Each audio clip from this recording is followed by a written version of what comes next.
Hey up, sexy pants. Welcome to another exciting episode of Here's What I Like About This, a show on the internet where I find a piece of copy that I really like and then tell you what I really like about it.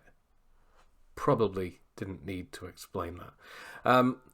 Anyway, on today's episode of HWILAT, I've abbreviated it, get over it. On today's exciting episode of HWILAT, I'm actually featuring something I wasn't going to feature. So I had something else planned for this week, but the email gods, Agnes and Marjorie, kind of threw this into my lap. And it's a really good opportunity to look at the email we're going to look at. So it's an email from my friend and one of my favourite writers, Justin Blackman. We're not friends. We don't, go out holding hands, gaily skipping through meadows. But I remain hopeful it'll happen one day. One day. So he sent an email recently that I think most business owners dread sending. The last chance, it's going soon, 1 hour to go, this is it kind of email. And the reason I think a lot of business owners worry about this kind of email is because when you're the face of your company, if you're an entrepreneur or solopreneur and the email's coming from you, it feels, even though it's not sleazy in any way, dialing up the scarcity, dialing up the urgency feels a little bit sleazy, feels a bit, doesn't it? It's okay when you're an e-commerce brand and you're running a sale and you've got 1 hour left, that's fine, you can pump those out left, right and centre. But when you're the one sending the email, when your name's at the bottom of the email, sending the last chance, this is it, buy now to avoid disappointment kind of email, can feel kind of, even though it's absolutely fine. So like I said, the email gods kind of landed me with this week because I got 2 emails at exactly the same time, or near enough. One from Ryan Levesque and one from Justin Blackman. And they both have the same goal in mind. In fact, I'll put them here if I can. A nice little screenshot. So they both got the final countdown. And while you're tittering at the fact that one says the final countdown and the other one says the lyrics, enjoy that. They both approach the same email in very different ways. Ryan's is the kind of email that I think most business owners would be like, I don't know whether to send that, even though it's fine. And Justin's is the one I kind of want to focus on because it's a really good example of how you can do this in a way that feels totally natural, in a way that you could say it to somebody face to face and not feel sleazy and not feel like you need a shower afterwards. So let's have a look at Ryan's email first. Like I said, there's nothing wrong with it, but let's just have a look at the email and I'll pinpoint a few things. So the first and most important thing you need to do is direct your gaze away from my appallingly high unopened emails. So this is Ryan's email, the final countdown, closing time. This is it. And like I said, there's nothing wrong with this email at all. But there's a lot of words in here that I think entrepreneurs and business owners don't like to use, even though you can use them in a perfectly genuine way. So look, this is your last and final call. Time runs out. This disappears. Time's running out, regret, missing out once it's gone, before the deadline, last message, now's your time to act, you'll lose out. There's a lot of scarcity there, and it's genuine, absolutely genuine, but I think most business owners are afraid of sending this because it feels like an absolute pitch. And the truth is, it is an absolute pitch. In fact, let's go to the white shot for this. So it is an absolute pitch. This email only has one goal. It's not value. There's no story. There's literally, this is what it is. You've heard me talk about this. Now is your last chance. And you do need to send those emails. We'll get to that in a second. But that's the first one. So, like I said, there's nothing wrong with that email at all. And in fact, that's the kind of email I would probably write for somebody if I was dialing up the urgency and if they're only having one launch a year. That's absolutely fine. I'd do that. But let's have a look at Justin's and see how he did it, because I think this is an approach that most people will gel with a bit more. Okay, so the first and most important thing you need to bear in mind is that I had to move my camera from the left-hand side of the screen over to the right. This, Justin's using very deep copywriting fundamentals in, forcing me to do that. I won't go into it now, but it's deep stuff. If you can get to the level where you're manipulating the person who's breaking down your email to move their camera, that's legendary stuff. So that's the first thing. Don't try that though. That's an advanced tactic. So we've seen the previous email, which is fine, about miss out, regret, last chance. This is it. So let's have a look at this one instead, because I think this email does exactly the same job, but without the kind of oh my God, you've got to do it, kind of thing. So this email does the same kind of thing as that. Just needed to check it was still each other. So, calls out the obvious, final countdown, the urge is too much to resist. If you've ever written emails like that, you'll know it's the thing in your head. So yes, it's absolutely fine. It's great to call out that kind of stuff. In fact, I think too often people make mistakes by not calling out. If your customer's thinking something, call it out. This is it. It's the final countdown. It's also how a nice, soft sort of reminder that this is it, without saying this is it. The final countdown. This is it, without going miss out, regret, all that kind of stuff.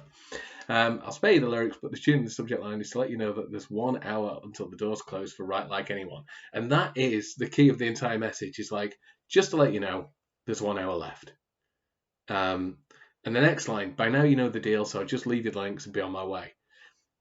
It's just calling out, you know, if you've been on his list and he's been promoting it, you know what this course is, you know whether it's for you. And if you are the kind of person who leaves buying a course until the last minute because you want to see the emails or whatever kind of things going on in your head, you'd appreciate an email like this because you need to know when is your last chance to buy.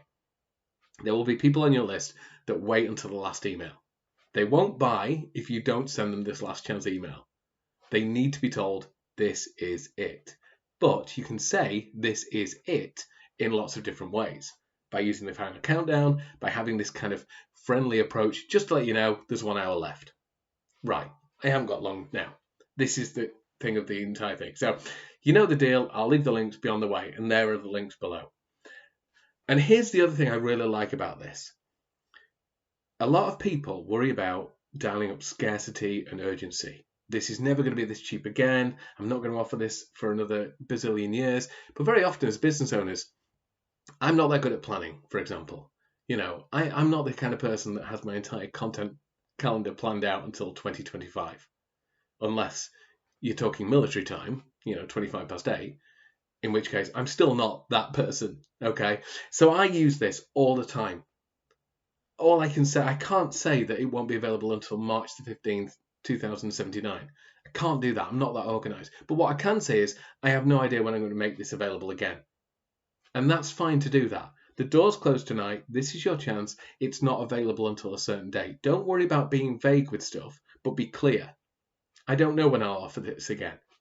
It won't be for the rest of the year. It'll be 2022 at the earliest. And next time, I'm not likely to include the bonus calls next time round. So there's a little bit of you're going to miss out, but without saying you're going to miss out.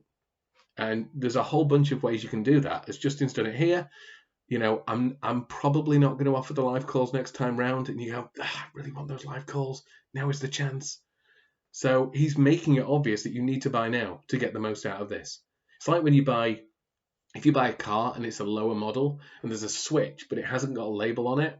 And you go, God, if I've just spent a bit more, if I'd just gotten a bit earlier, that switch should have a label on. I'd have heated seats as well. It's that kind of thing. So you can say, you should buy this now. If you don't, you're going to miss out next time around without feeling like a sleazeball. I'm not sure when this is going to be available. Next time I offer it, the price is going to be a bit more. That's fine. Or next time it won't include this.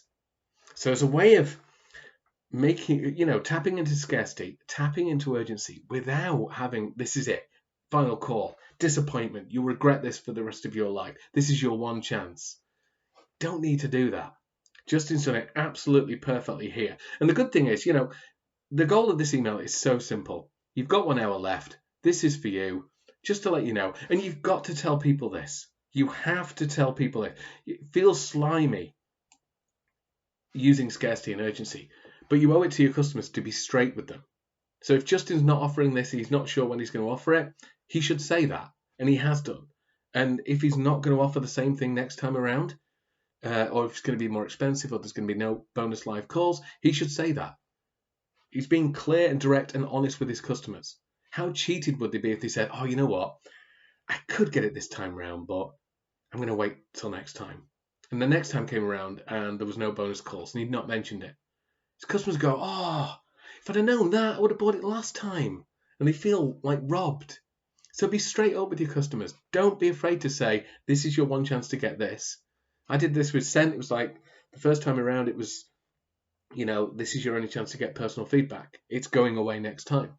You can use stuff like that. It doesn't have to be massively hypey, but just be honest with your people. That's absolutely fine. And the good thing is, because these emails are super simple, you're just saying, you've got 1 hour left. Here's the deal. Here's the links. This is a perfect chance to kind of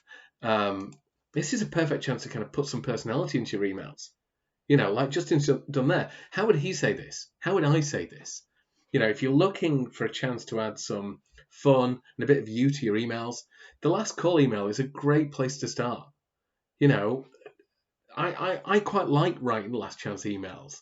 You can take the mickey out of the fact that, oh no, it's another last chance email. Don't worry, I'm not that guy. I've kicked the deadline timer out the window. Don't worry, you know this. And you can just kind of break the fourth wall. You've been seeing my emails all week. I know. Don't worry, it stops tomorrow. But just to let you know, if you're interested in this, here it is. And it's that kind of friendly approach that people want. And this is the thing to swipe from this, because a lot of people just swipe the words from emails and might swipe Justin's emails. But I'd urge you not to do that. A, because it's wrong, and B, because it'll kill me. But C, you don't need to. What I'd much rather you swipe is not the words, but the tone. So rather than just piling on the guilt, piling on the scarcity, piling on the urgency, just write an email and just say, you know the deal. You've been hearing about this all week. You know if it's for you or not. You can check the page here. Here's the links. Just have a bit of fun with it. Just copy Justin's tone, not the actual words. And this is a perfect chance to add some personality to your emails. It's just a great way of sending out a last chance email without feeling sleazy and slimy. So, hope you found that useful, and hopefully Justin will pre-approve this. Lawyers can get testy. If you've got any questions about this or any of the other videos, or if you've found a piece of copy on the internet that you'd like me to feature, feel free to do that. I'm keen to do anything that makes my life 23% easier. Yeah, so all good. I probably should promote this and tell you that I've got lots of bits and bobs available there for free, like, a year's worth of email prompts, client getting guides, and joke writing guides. I should probably do that, but I don't really have time. This video's gone on long enough, so we've just got time for the awkward, weird goodbye. Goodbye!